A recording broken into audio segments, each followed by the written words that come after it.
She's the godparent to my daughters. Taylor Swift praises Hugh Jackman in support of Deadpool and Wolverine and playfully trolls her godkid's sperm donor, Ryan Reynolds. Wow, that Did we get is that one actually right? going. I need that one on my gravestone. Actually, yeah, I'm probably gonna go out in a hail of dragon fire or something. But yeah, that was very sweet of. That was not just sweet. That was you could probably quantify a box office based on Taylor just doing something like that. I mean, it's crazy. I love it.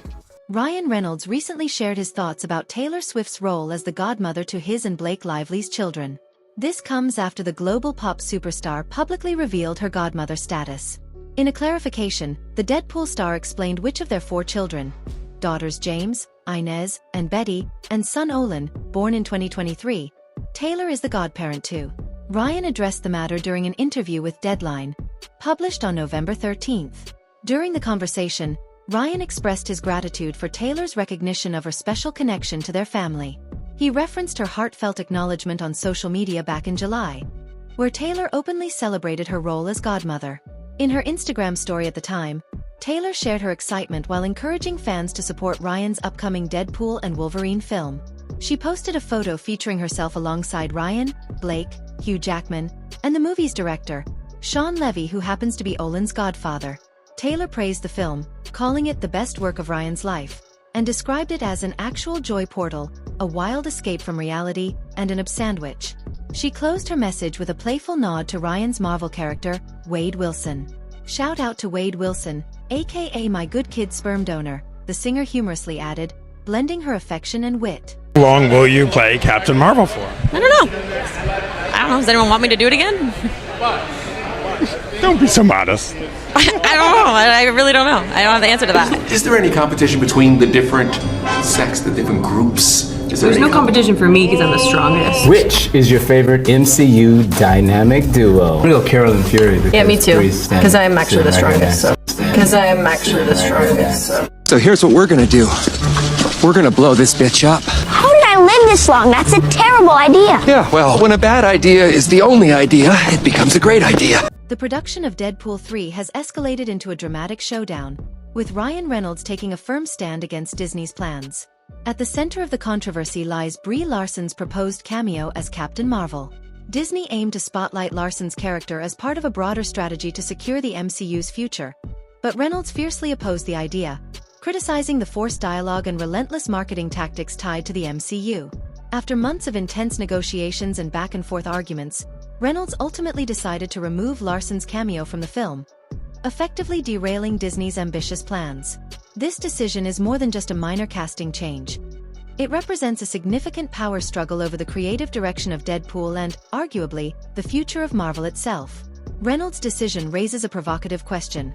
Deadpool builds a team, the X-Force, and the studio was like, yes, like synergy, Avengers, like that's what we're gonna get out of this, it's gonna be great. And I was like, yeah, they're all amazing, they're all like super huge stars, it's gonna be awesome. There's rumors all about all these insane cameos that may or may not be in the movie. I know you have a good poker face, but I've seen a few names floating around. Poker face. I would say that they're not, like, we don't really have cameos as much as surprises. Taylor Swift. What happened?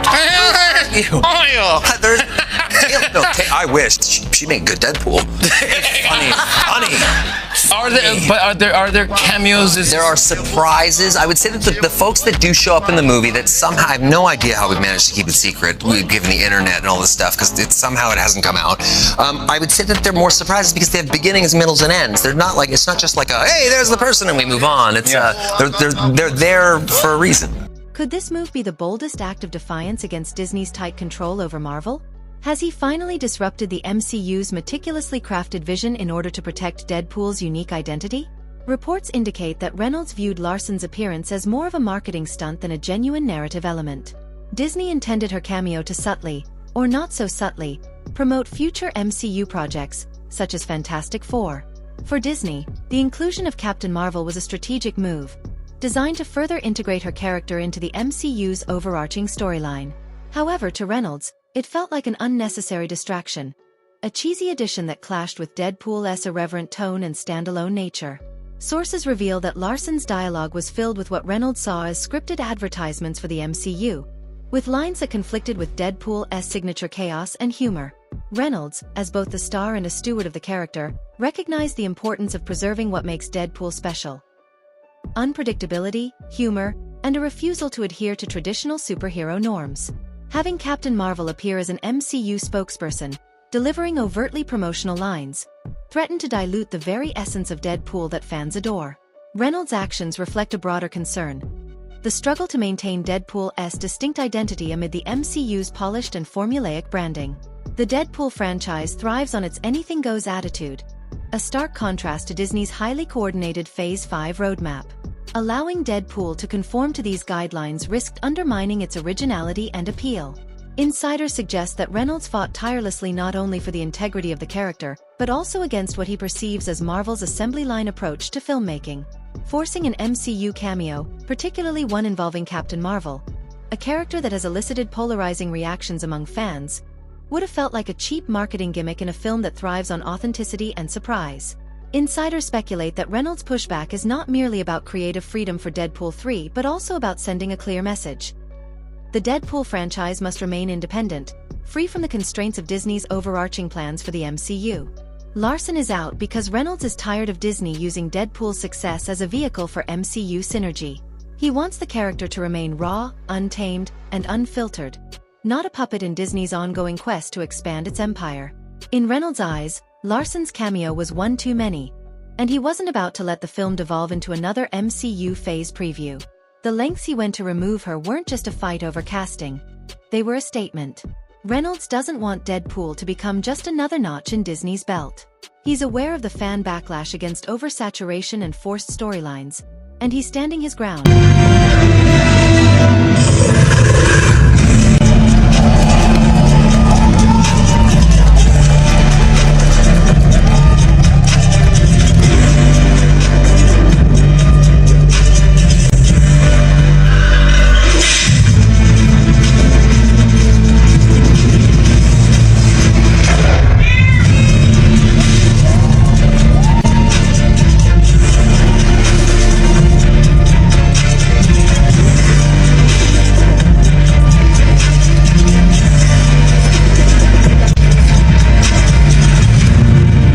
Here's every single character that had a cameo in Deadpool and Wolverine. Obviously, big spoilers if you still haven't seen the movie. Let's start with some of the smaller cameos, which were characters like Happy Hogan and Hunter B-15 from the Loki series, Sabretooth, Pyro, Toad, and Juggernaut from the original X-Men trilogy, as well as Daphne Keen's X-23 from the Logan movie. Now, there's a scene where Deadpool goes through the multiverse trying to find a version of Wolverine to bring back to the TVA, and it's here where we get a small cameo from the Incredible Hulk, as well as a variant from Wolverine played by Henry Cavill himself. Now, the cameos in this movie people are not going to be able to stop talking about are definitely going to have to be Wesley Snipes coming back as Blade, Chris Evans returning as Johnny Storm aka the Human Torch, and Channing Tatum finally being introduced as Gambit after all these years. Oh, and I totally forgot about Jennifer Garner's cameo as Elektra, but I'm sure most of you also did. And finally, some of the Deadpool variants had cameos from celebrities such as Blake Lively as Lady Deadpool, Nathan Fillion behind the voice of Headpool, Matthew McConaughey was there as Cowboy Pool, and even Tom Holland's brother Harry played a variant of Deadpool in this movie. Declaring that Deadpool isn't a commercial commodity. Meanwhile, people are left questioning whether Brie Larson's Captain Marvel cameo was truly necessary or just another MCU marketing ploy. Larson's appearance in Deadpool 3 wasn't merely unnecessary. It epitomized a blatant marketing tactic. Think about it.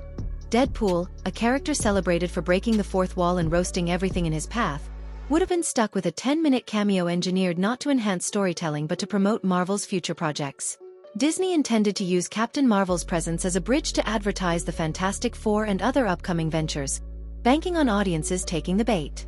The move was so transparent it risked turning Deadpool into something he's never been: a predictable cog in Disney's marketing machine. Reynolds saw through it. To him, Larson's cameo was a scripted distraction, a tool to plant seeds for future movies instead of letting Deadpool remain true to himself. He understands that the character thrives on chaos, satire, and shock, not forced appearances from the Avengers lineup. The sad reality is that Disney seems to have lost sight of what Deadpool represents. Rather than let the film stand as a unique, unapologetic story, they aim to shoehorn it into the larger MCU narrative. Larson's cameo wasn't designed to add depth or relevance to the story. It was crafted solely to serve Disney's long-term agenda. Reynolds wasn't willing to let Deadpool become a billboard for future films. His decision to cut the cameo underscores his commitment to keeping Deadpool authentic and true to its roots. This raises a crucial question. Is Deadpool 3 Disney's first major loss in the battle between creativity and corporate control? It certainly seems that way. Wasn't me. I've been trying to get it made for 11 years. Yeah, we developed the script 6 years ago, wrote this fantastic script. It leaked online and Deadpool fans went nuts for it. So the studio granted us a small amount of money to make test footage. This test footage that we shot then sat on the shelf for 4 years, as it does. They didn't do anything with it. And then about just a little under 2 years ago, it leaked accidentally onto the internet. Well, here's the thing. The fans freaked out, the Deadpool fans freaked out and overwhelmed Fox, and Fox basically had to greenlight the movie. The problem was, this footage was owned by Fox and sort of illegal I know that one of us did it. There's four of us. There's me, Rhett Reese, Paul Wernick, and Tim Miller, the director. One of us did it. Okay, good. Yeah, all right, good. I don't know who did it. Yeah. We all sort of said at the beginning, someone should leak it. Someone should leak it. So the idea was planned, but I'm 70% sure. Don't try to chase me. Wait! I'm ready to be touched again. All these old guys on the wall. Who lives here? Callista Flockhart? Those were already damaged after they fell there. What am I supposed to do around here anyway? Sit in a share circle, talk about my feelings? And how would I do that exactly? Because where the fuck is everyone? It's always just you and Negasonic Teenage longest name ever. I said no touching. What the fuck? You think the studio would throw us a bone? One that doesn't end up in my mouth? The first movie made more money than the guy who invented pants. Okay, they can't just dust off one of the famous X-Men. How about that putz with the giant pigeon wings? What do those do anyway, huh? Carry him 3 feet off the ground to snatch up the nearest muffin crumb? No. No, I am not X-Men material at all. Disney has long prided itself on maintaining an iron grip over the Marvel Cinematic Universe, shaping every film to fit into a grand, interconnected design. But Reynolds' defiance may signal a turning point, a pushback against corporate dominance in favor of creative freedom. With Deadpool 3, Disney has hit a metaphorical wall, a wall named Ryan Reynolds.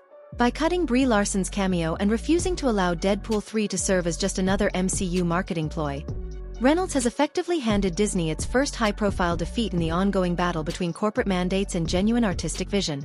Disney intended for Deadpool 3 to be another cog in the MCU machine, meticulously crafted to fit its overarching plans. However, Reynolds was quick to challenge the forced, unnatural direction Disney was attempting to impose. This isn't just about cutting a cameo, it's a monumental stand that could redefine how Marvel characters are handled moving forward. If Deadpool 3 succeeds without Disney's heavy-handed tie-ins, it will demonstrate that fans are ready for Marvel films that break free from the rigid MCU blueprint. This could mark a turning point, signaling that Disney's formulaic control over Marvel stories may finally be loosening its grip. In many ways, Deadpool 3 could be Disney's first major creative loss, a testament that even Marvel's mightiest franchises can be challenged when artistic creativity takes a stand. Reynolds' defiance could signal the beginning of a new era where Marvel characters are no longer treated as mere pieces on Disney's corporate chessboard. Should Deadpool 3 become the smash hit fans are eagerly anticipating, this setback for Disney could ripple through its future plans. I asked you guys this at the junket, and I'll bring it up again. I mean, people genuinely love this movie, and they love the collaboration of the three of you. Have there been those additional phone calls after all this box office success at Marvel being like, so let's talk about the future? I don't, I would say that, Sean and I have been, pretty clear and I think in the most loving way, because talk about the greatest uptown problem any human beings could have is, a studio like that saying, what's next, or how can we make something, else? And but this movie was made as a complete experience. It wasn't meant to be a commercial for another movie. It wasn't meant to be any of that stuff. And I think that there's I get a great deal of joy making a movie like that. But honestly, right in this moment, I have no idea if I'll ever wear that Deadpool suit again. And I hope I do, but I don't know. I mean, it's right now is a time to just kind of hang it up for a bit and see what happens next. And I will say, because a lot of people have asked me, were you pressured to service a next movie or to set up something in Avengers, or to, really, to their credit, neither Disney or Marvel ever asked us to to serve as anything beyond one really satisfying self-contained story. And we made exactly that with their support.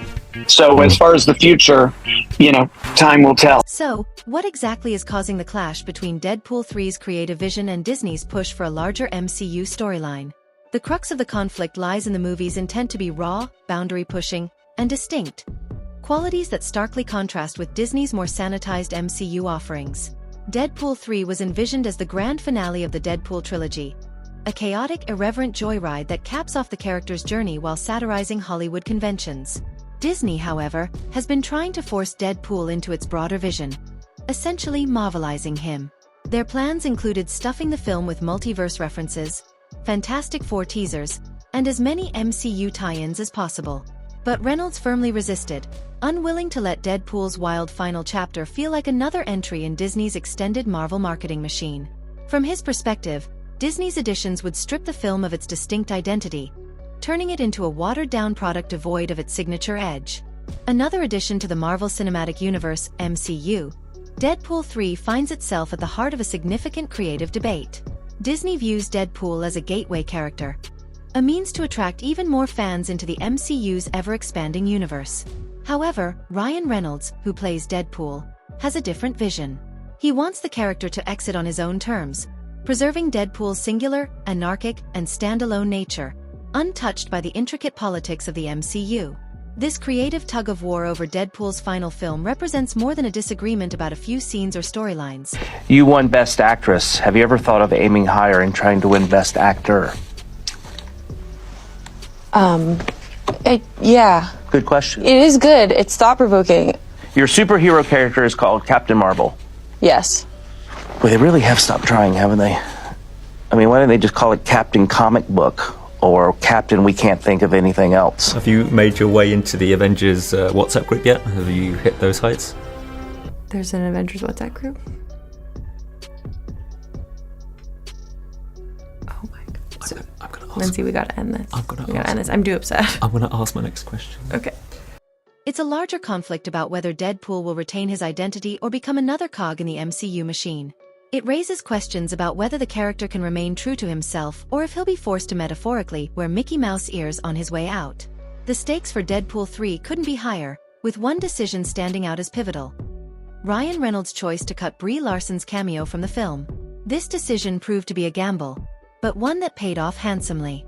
Deadpool 3 opened to a record-breaking $25 million domestically, the highest for an R-rated film and a standout success in 2024. This marked a significant departure from the recent box office disappointments of the MCU, such as the Marvels. Reynolds' gamble was clear. He prioritized preserving Deadpool's chaotic, irreverent spirit over allowing the character to be molded into yet another pawn of the MCU. Fans responded enthusiastically, flocking to a film that delivered the kind of unfiltered humor and rebellion that have become hallmarks of the franchise. By resisting Disney's push to make Deadpool 3 a promotional tool for the next MCU phase and opting to remove Larson's cameo, Reynolds gave fans a chance to experience a self-contained Deadpool story.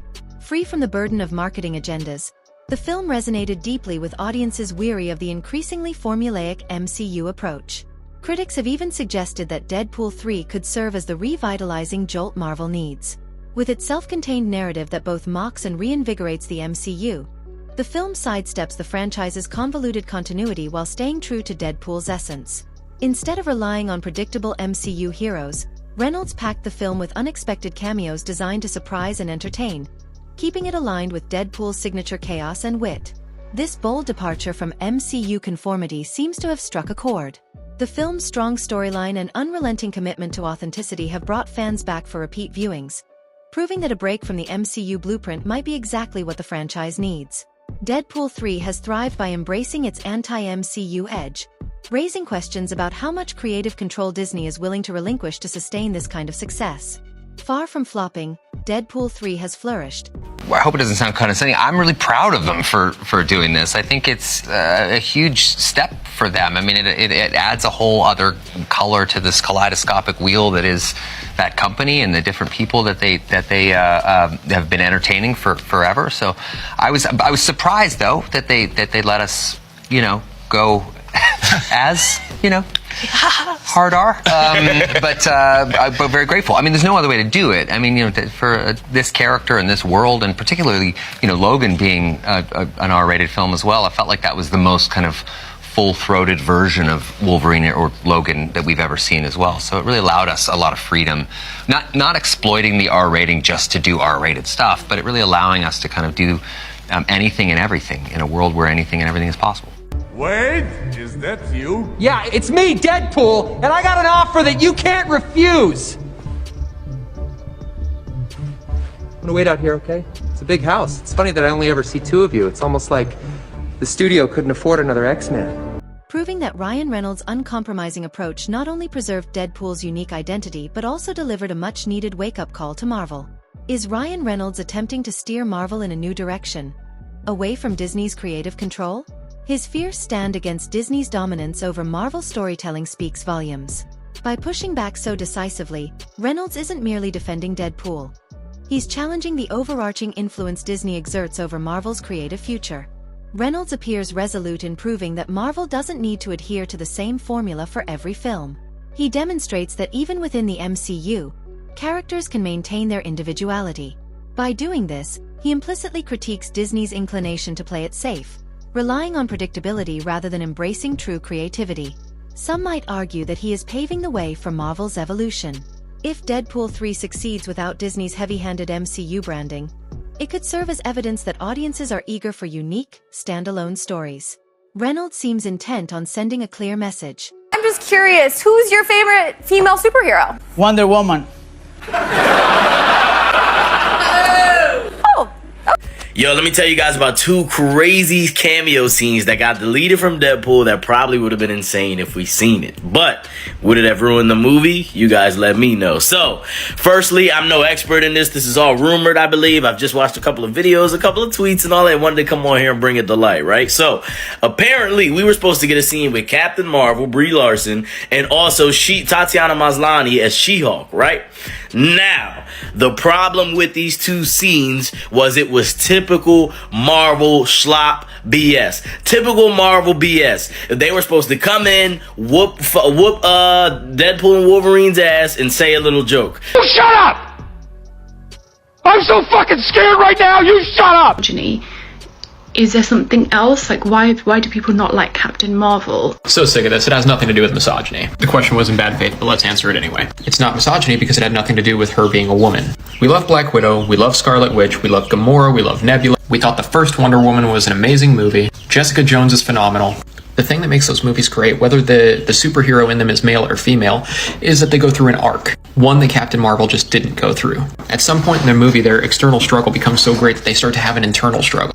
Are they doing the right thing? Can their own morals be questioned? And Captain Marvel just didn't go through that. In the beginning of the movie, she's a woman in a male-dominated career trying to prove herself, and she knows she has nothing to prove because she's great at what she does. And in the middle and end of her movie, she is exactly the same thing except with superpowers. Even with amnesia and not knowing who she is, she knows exactly who she is. She knows she is always in the right, and her biggest struggle is being lied to. At some point, she even exhibits villainous behavior, and we're expected to cheer her on for it. That's part of why. He doesn't just want to create another Marvel movie. Instead, he seeks to push Marvel into bolder, more unconventional territory. One free from the constraints of Disney's relentless marketing strategies. Having addressed this core issue, let's now turn to the fans' reactions. Did Disney underestimate the potential backlash from fans by introducing Captain Marvel into Deadpool 3? Absolutely. Disney made a significant misstep, failing to account for the fierce loyalty of Deadpool fans to the franchise's distinctive, unfiltered tone. By integrating Captain Marvel into Deadpool 3, Disney aimed to leverage a recognizable MCU figure to generate excitement for future projects.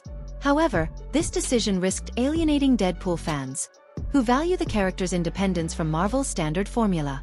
Fans of Deadpool aren't looking for a sanitized superhero. They want the character's full, chaotic, unfiltered glory. Disney's strategy, however, came across as an overt attempt to impose the broader MCU narrative onto a character who was never meant to fit neatly within their universe.